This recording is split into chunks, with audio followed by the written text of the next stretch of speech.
Selamat pagi saudara-saudara. Kita jumpa lagi dalam Persekutuan Lansia hari Sabtu 12 Maret 2022. Hari ini saya ditemani oleh Dino.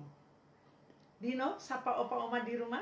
Halo Opa-Oma, saya Dino. Saya mau bantuin Oma Esther untuk memimpin persekutuan lansia pagi ini. Oke Dino. Dino udah mandi belum nih temenin oma?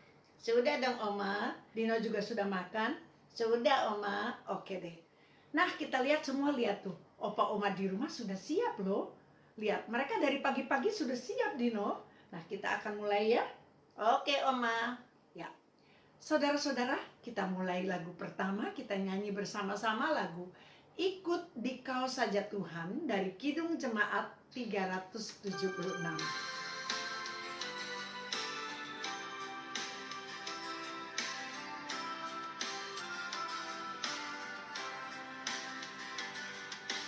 Ikut Dikau saja Tuhan, jalan damai bagiku. Aku selamat dan sentosa hanya oleh darah-Mu. Aku ingin ikuti Kau dan mengabdi padamu. Dalam Dikau juru selamat, ku bahagia penuh.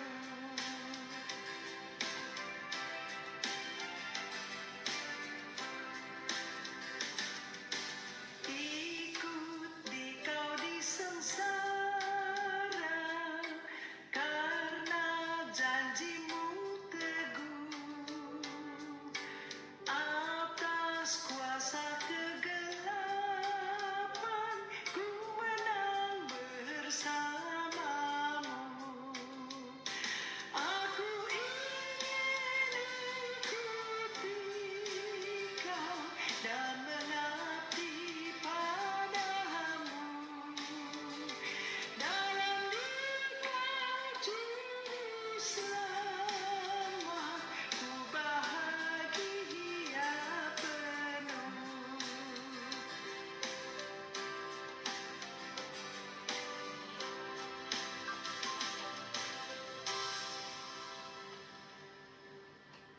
Lagu itu yang tadi kita nyanyikan yaitu Ikut Dikau Saja Tuhan. Dino tahu gak sih siapa Tuhan kita? Tahu dong Oma, Tuhan kita ialah Tuhan Yesus. Betul sekali. Tuhan kita ialah Tuhan Yesus.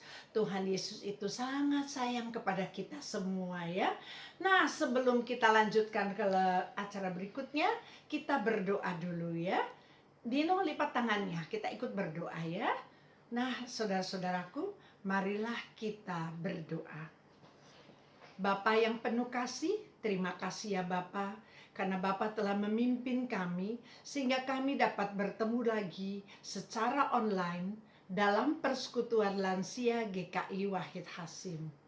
Bapa, pimpinlah kami agar persekutuan ini bisa berjalan dengan baik. Pimpin juga Pendeta Immanuel Adam yang akan membawakan renungan pada hari ini. Bapa, pimpin kami semua agar dapat bersukacita, memuji nama-Mu, dan mendengarkan firman-Mu dengan baik.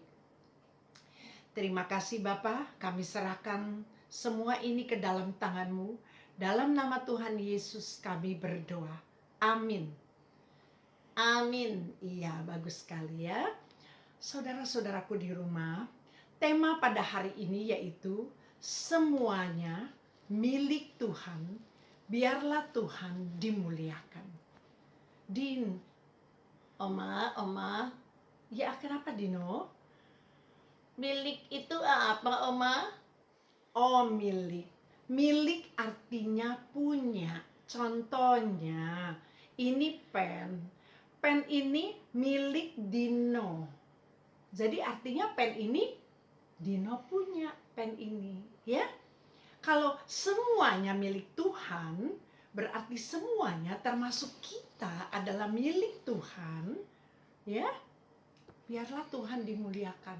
Berarti Tuhan kita itu Tuhan, oh iya, tadi Tuhannya Tuhan siapa? Tuhan Yesus, Oma. Ya, Tuhan Yesus itu siapa, Dino? Tuhan Yesus itu juru selamat kita, Oma. Betul sekali. Tuhan Yesus adalah juru selamat kita. Orang-orang yang percaya kepadanya. Tuhan Yesus itu adalah raja segala raja. Ya, Dino. Nah, semuanya milik Tuhan. Memang begitu kayanya Tuhan kita. Dia mempunyai semua yang ada pada kita itu milik Tuhan. Bahkan diri kita sendiri, Dino. Jadi Dino ini bukan hanya anak papa mama, tapi Dino juga milik Tuhan, Oma. Nah, bagaimana Dino menjadi milik Tuhan? Senang tidak? Senang, Oma. Kenapa senangnya? Coba, kenapa? Karena Tuhan itu maha kuasa, Oma. Iya, apalagi. Kok Dino bilang senang jadi milik Tuhan?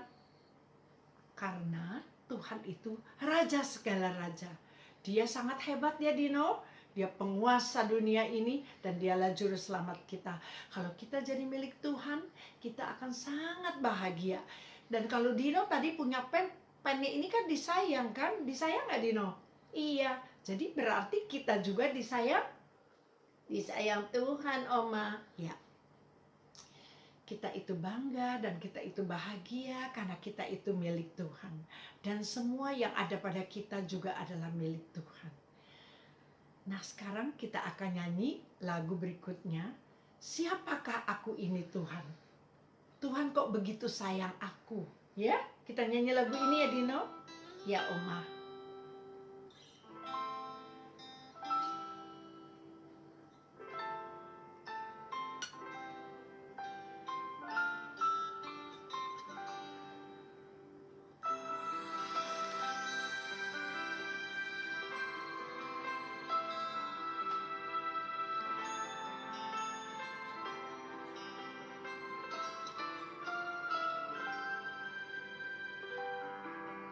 Kasih setiamu yang ku rasakan lebih tinggi dari langit biru. Kebaikanmu yang telah kau nyatakan lebih dalam dari lautan. Berkat-Mu yang telah ku terima sempat membuatku terpesona. Siapa yang tak pernah kupikirkan, itu yang Kau sediakan bagiku. Siapakah aku ini, Tuhan? Jadi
Saudara-saudaraku, sekarang kita akan mendengarkan renungan yang akan dibawakan oleh Pendeta Immanuel Adam.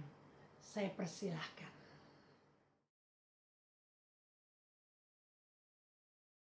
Bapak Ibu Saudara yang dikasihi Tuhan Yesus Kristus, bertemu kembali dengan saya Pendeta Immanuel Adam pada pertemuan Lansia GKI Wahid Hasim saat ini.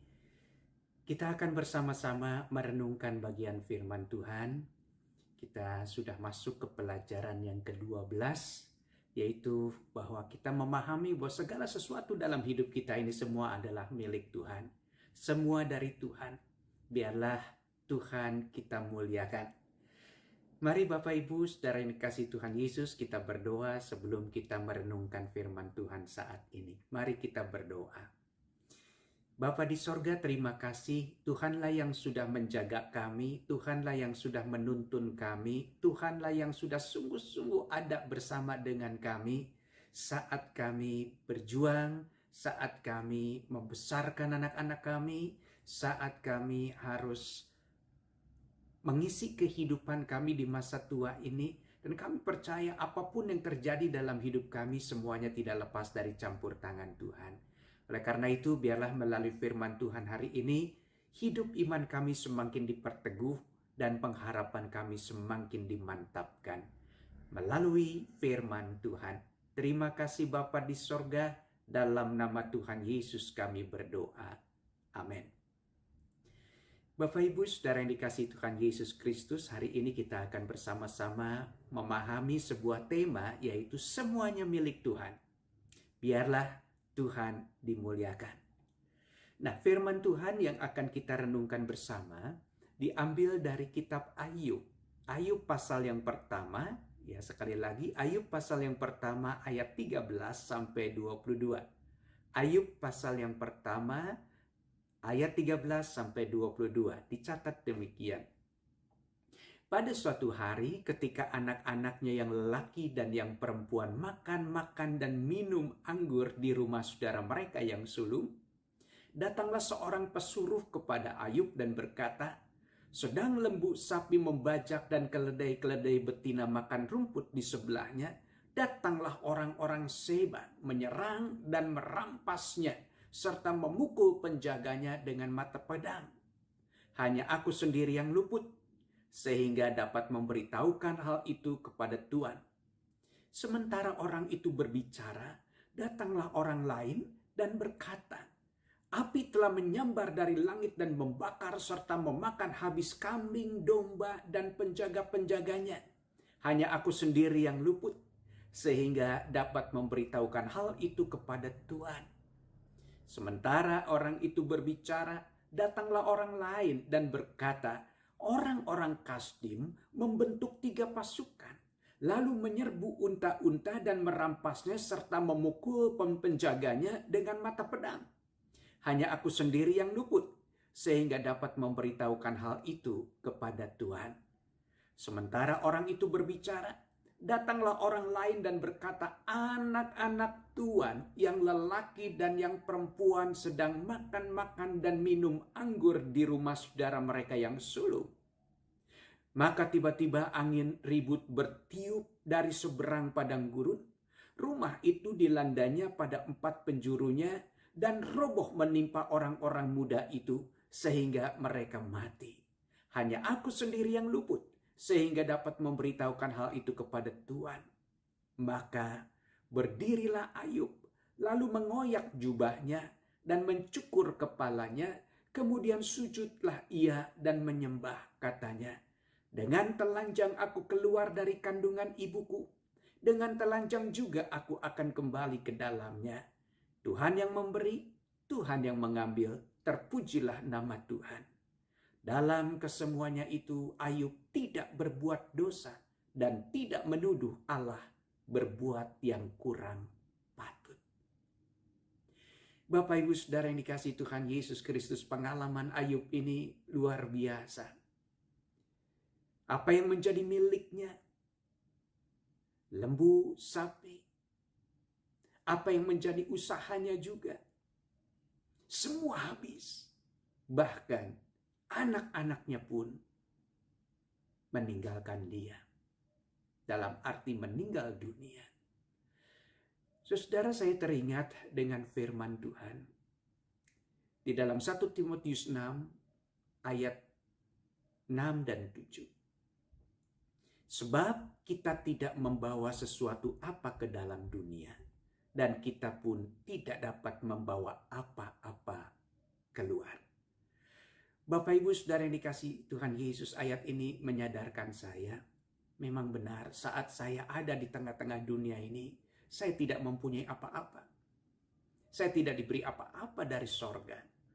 Namun orang tua saya yang memberikan saya pakaian, orang tua saya yang menopang saya, orang tua saya yang menyekolahkan saya, orang tua saya yang menjaga saya, orang tua saya yang mengobati saya, orang tua saya yang mendampingi saya, orang tua saya yang selalu hadir di tengah-tengah kejenuhan saya, di tengah-tengah kemarahan saya, di tengah-tengah kekecewaan saya, dan dia selalu menghibur saya. Bapak Ibu Saudara dikasih Tuhan Yesus Kristus, ketika saya meninggalkan dunia ini pun saya tidak bisa membawa apa-apa yang saya miliki. Bapak Ibu yang dikasihi Tuhan, saya teringat dengan Ibu Arum. Dia mempunyai 4 orang anak, 2 putra, 2 putri. Ibu Arum ditinggal oleh suaminya yang sangat dikasihinya di usia pernikahannya yang baru saja mungkin sekitar 10-11 tahun. Saudara bersyukur 4 tahun sebelum suaminya meninggal, Ibu Arum dapat mendampingi suaminya, merawat suaminya. Namun setelah itu Ibu Arum harus berjuang. Dia harus mencari pekerjaan. Dia harus merawat keempat putra-putrinya. Bapak Ibu Saudara yang dikasihi Tuhan, tidak mudah untuk menjalani hidup yang seperti ini. Banyak godaannya, banyak tantangannya, banyak kesulitannya. Namun Ibu Arum tetap menjalaninya. Satu hal yang dia percaya, firman Tuhan mengatakan, dimanapun engkau berada, dalam situasi apapun yang engkau hadapi dalam hidupmu, Tuhan turut bekerja di sana. Itu yang membuat Ibu Arum terus berjuang dan mempunyai semangat dan kekuatan untuk menjalani hidupnya dari hari ke hari. Bersyukur Bapak Ibu Saudara yang dikasihi Tuhan Yesus, keempat putra-putrinya dapat menyelesaikan studi kesarjanaannya.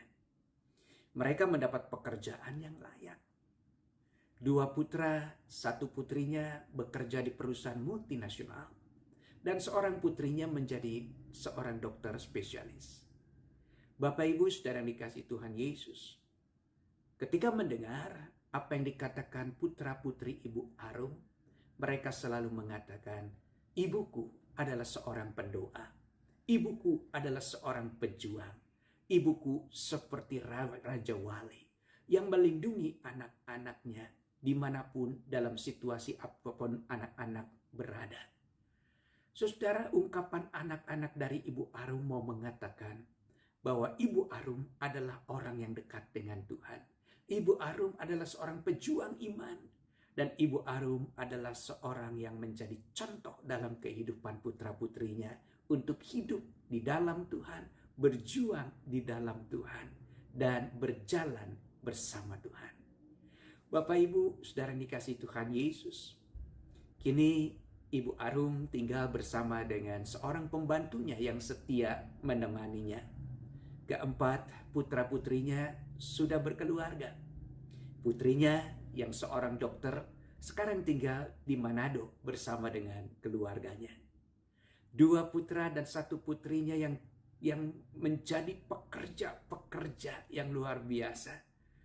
Mereka sudah tinggal di luar kota karena ketiga putra-putri Ibu Arum ini dipercaya oleh perusahaan tempat mereka bekerja untuk mengembangkan perusahaan di kota tempat tinggal mereka sekarang berada. Saudara, Ibu Arum tinggal di Jakarta bersama dengan pembantunya, hanya berdua. Saudara, tanpa kita sadari, satu hari suami atau istri kita akan dipanggil Tuhan. Satu hari anak-anak kita juga akan meninggalkan kita. Mereka harus berjuang dengan kehidupan dan keluarganya, dan tinggallah kita sendiri. Entah mungkin saudara tinggal bersama dengan pembantu saudara, atau memang saudara tinggal seorang diri. Bapak Ibu saudara yang dikasihi Tuhan Yesus Kristus, satu demi satu anak-anak Ibu Arum memang meninggalkan Ibu Arum. Sangat jarang putra-putrinya datang menjenguk karena jarak yang jauh. Demikian juga cucu-cucu Ibu Arum jarang bertemu dengan Ibu Arum.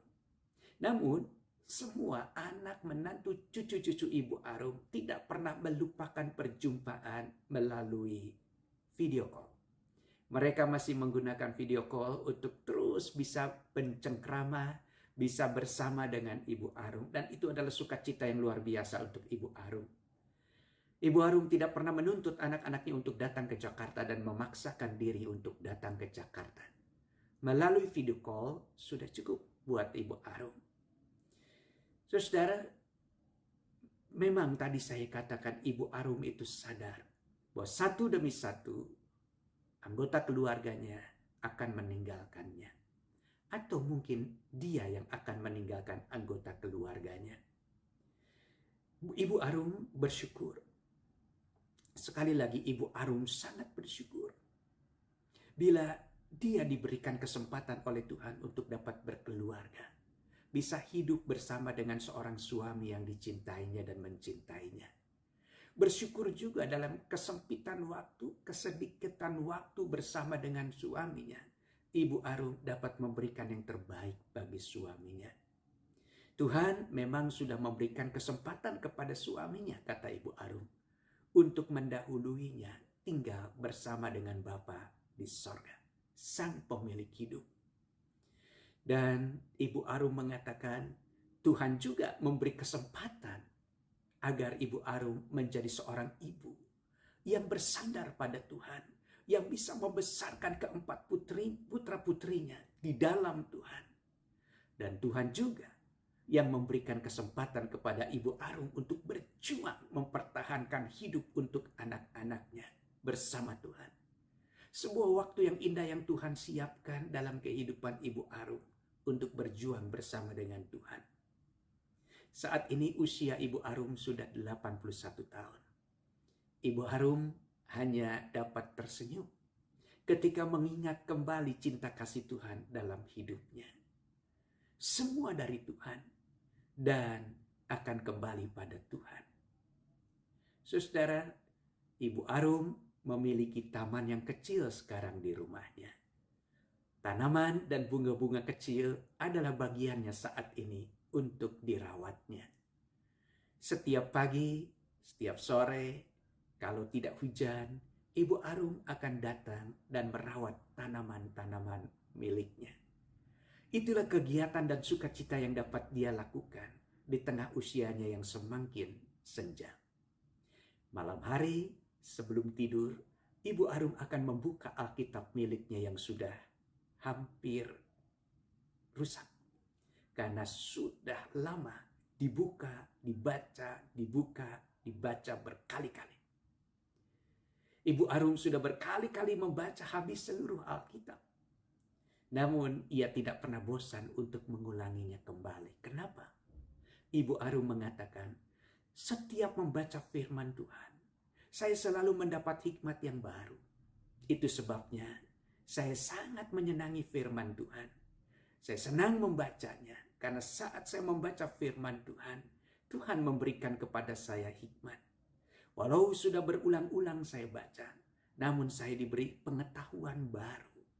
Ada sesuatu pesan yang baru yang Tuhan mau sampaikan kepada saya. Firman Tuhan itu bagi saya selalu baru setiap hari.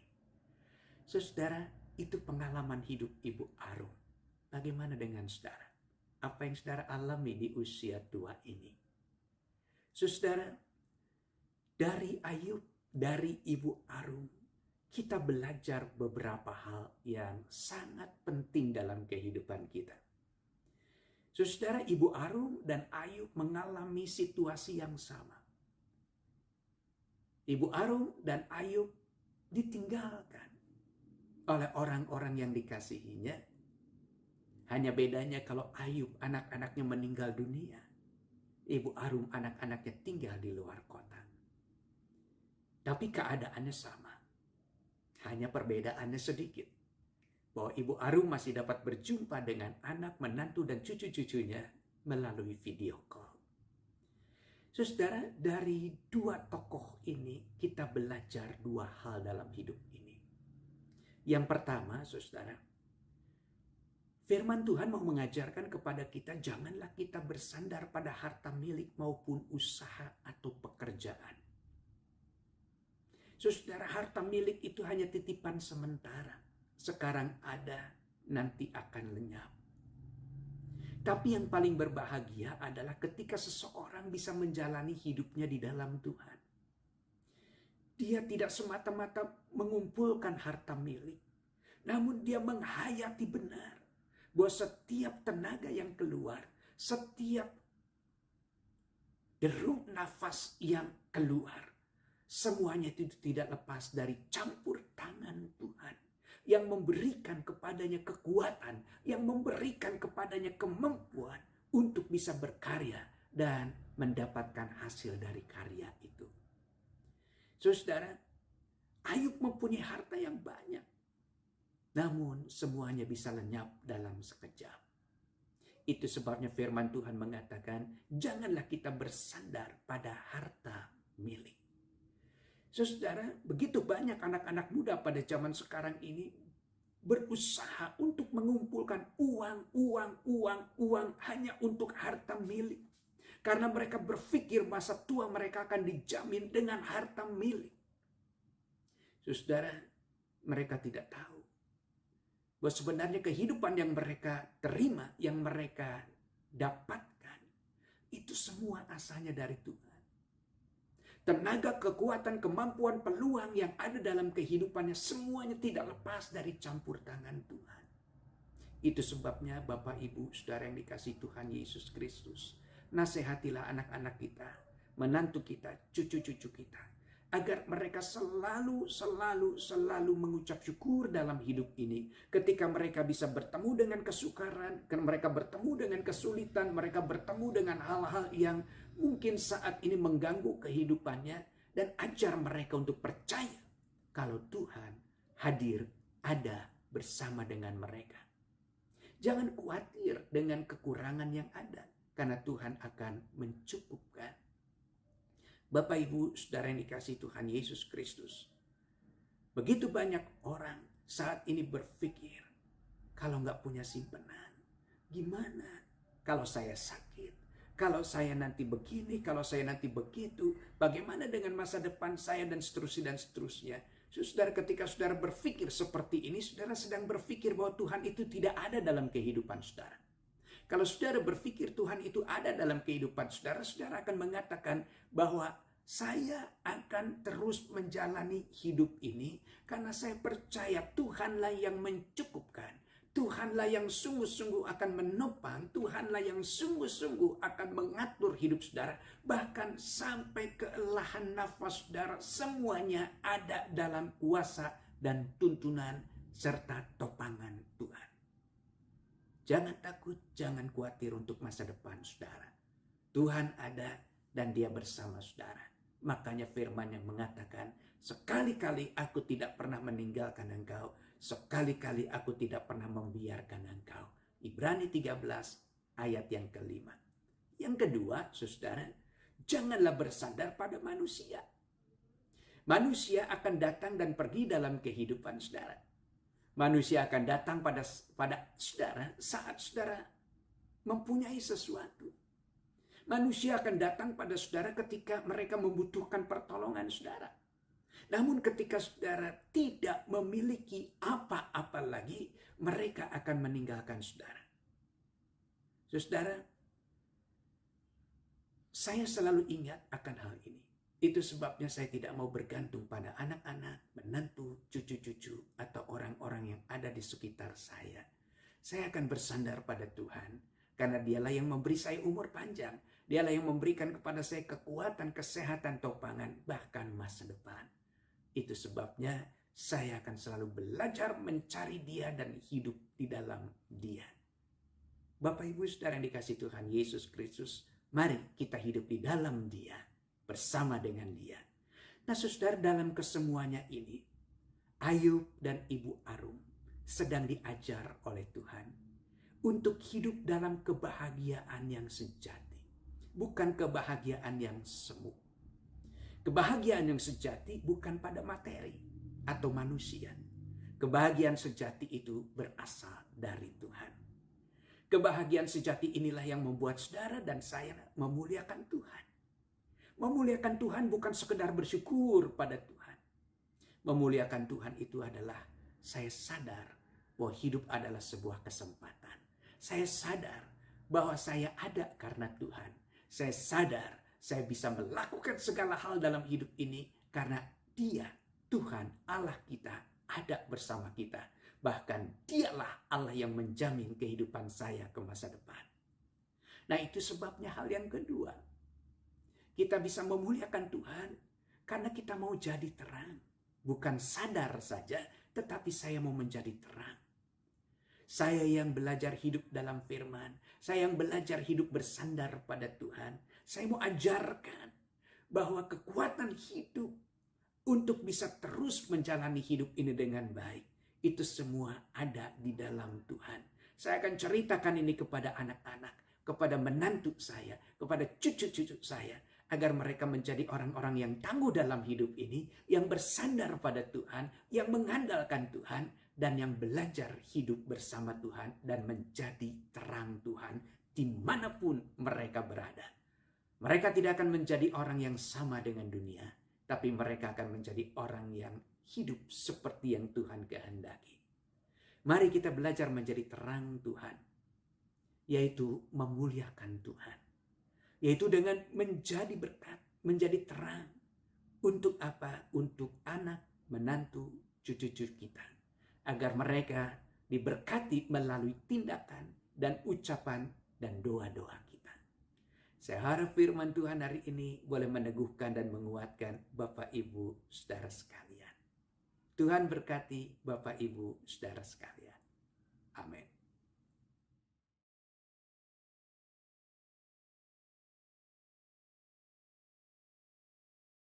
Bapak Ibu Saudara yang dikasihi Tuhan Yesus, sebelum kita mengakhiri pertemuan kita hari ini, marilah kita bersama-sama datang pada Tuhan, kita berdoa dalam doa penutup, dan terimalah berkat Tuhan yang akan Tuhan berikan kepada saudara. Mari kita berdoa. Bapa di sorga, terima kasih untuk firman Tuhan pada hari ini. Terima kasih untuk puji-pujian yang boleh kami nyanyikan melalui pertemuan kami hari ini. Terima kasih untuk segala hal yang boleh terjadi dalam persekutuan kami pada hari ini. Tuhan sudah memberi, Tuhan sudah memperlengkapi kami, dan Tuhan sudah menopang kami melalui firman, melalui puji-pujian dan doa-doa. Dan sebentar kami akan kembali ke tempat kami masing-masing dan melanjutkan kehidupan kami. Kami siap menjalani semua itu di dalam berkat Tuhan. Terimalah berkat Tuhan. Tuhan memberkati Bapak Ibu, saudara sekalian. Kasih karunia Tuhan Yesus Kristus, kasih Allah Bapa dan persekutuan Roh Kudus menyertai Bapak Ibu, saudara sekalian dari sekarang sampai selama-lamanya. Bapa, terima kasih. Bapa, terima kasih. Bapa di dalam surga, ku berterima kasih. Amin. Tuhan berkati Bapak Ibu saudara sekalian.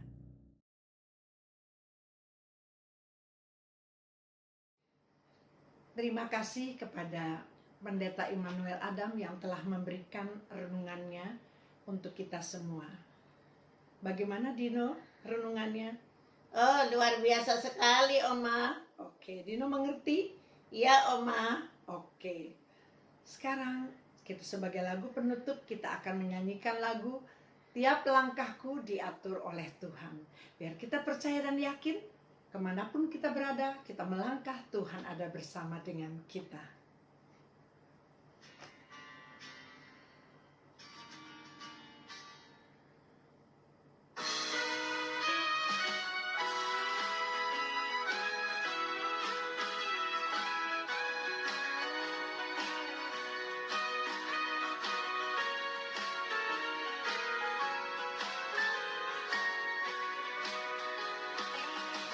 Tiap langkahku diatur oleh Tuhan dan tangan kasih-Nya memimpinku di tengah badai dunia menakutkan. Hatiku tetap tenang teduh, tiap langkahku ku tahu yang Tuhan pimpin ke tempat tinggiku dihantarnya, hingga sekali nanti aku tiba di rumah Bapa surga yang bakal.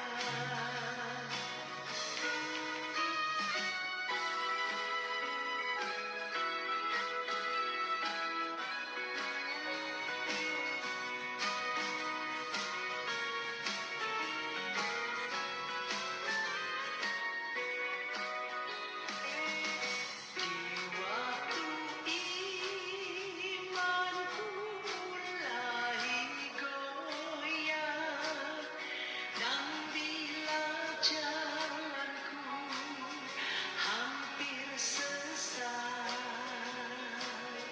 ku pandang Tuhanku penebus dosa. Ku teguh sebab Dia dekat, tiap langkahku ku tahu yang Tuhan pimpin ke tempat tinggiku dihantarnya, hingga sekali nanti aku tiba di rumah Bapa surga yang bakal, hingga sekali nanti aku tiba di rumah Bapa surga yang bakal.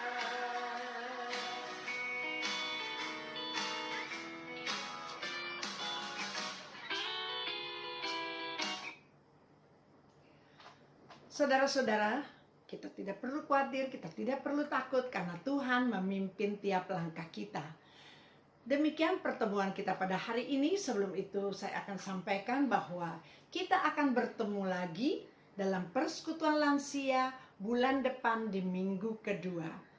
Saudara-saudaraku, kita tetap sehat, semangat, ikuti protokol, dan Tuhan memberkati kita semua. Bye. Dadah, Opa Oma.